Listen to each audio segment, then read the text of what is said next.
রাসূল আকরাম সাল্লাল্লাহু আলাইহি ওয়াসাল্লাম যখন শীত চলে আসলো, একদিন সাহাবায়ে কেরামদেরকে নিয়ে রাসূল বের হলেন সফরে বের হওয়ার সময় আল্লাহর হাবিব সাল্লাল্লাহু আলাইহি ওয়াসাল্লাম তার পিছনে সাহাবীরা যাচ্ছে।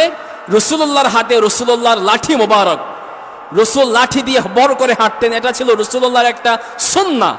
রাসূল আকরাম সাল্লাল্লাহু আলাইহি ওয়াসাল্লাম হাঁটছেন, এমন সময় দেখলেন যে শীতের কারণে গাছের পাতাগুলো শুকায়ে গেছে। শীতকালে গাছের পাতা শুকায় যায় না? শীতকালে যখন গাছের পাতা শুকায় সেখানে আবার নতুন গাছের পাতা সেখানে আবার নতুন করে জন্ম নেয়। এখন রাসূল আকরাম সাল্লাল্লাহু আলাইহি সাল্লাম যখন শুকনা গাছের নিচ দিয়ে যাচ্ছে, আল্লাহর হাবিব সাল্লাল্লাহু আলাইহি সাল্লাম লাঠি দিয়ে ওই গাছের মধ্যে আঘাত করলো।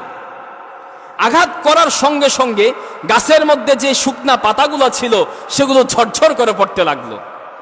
রাসূল বললেন, সাহাবীরা, তোমরা যখন আল্লাহর শুকরিয়া আদায় করো, আলহামদুলিল্লাহ বলো, আল্লাহর অকৃত্রিম সৌন্দর্য দেখে, আল্লাহর সৃষ্টির সৌন্দর্য দেখে তোমরা যখন গবেষণা করে বলো যে সুবহানাল্লাহ, তোমাদের মুখ থেকে যখন আল্লাহু আকবার এই তাসবিহগুলো যখন বের হয়, এই গাছের পাতা যেইভাবে শীতকালে ঝরে ঝরে পড়ে, আল্লাহু আকবার, সুবহানাল্লাহ, আলহামদুলিল্লাহ, এই তাসবিহগুলো পড়ার কারণে গাছের পাতার মতো তোমাদের আমলনামা থেকে গুনাহগুলো ঝরে পড়ে যায়।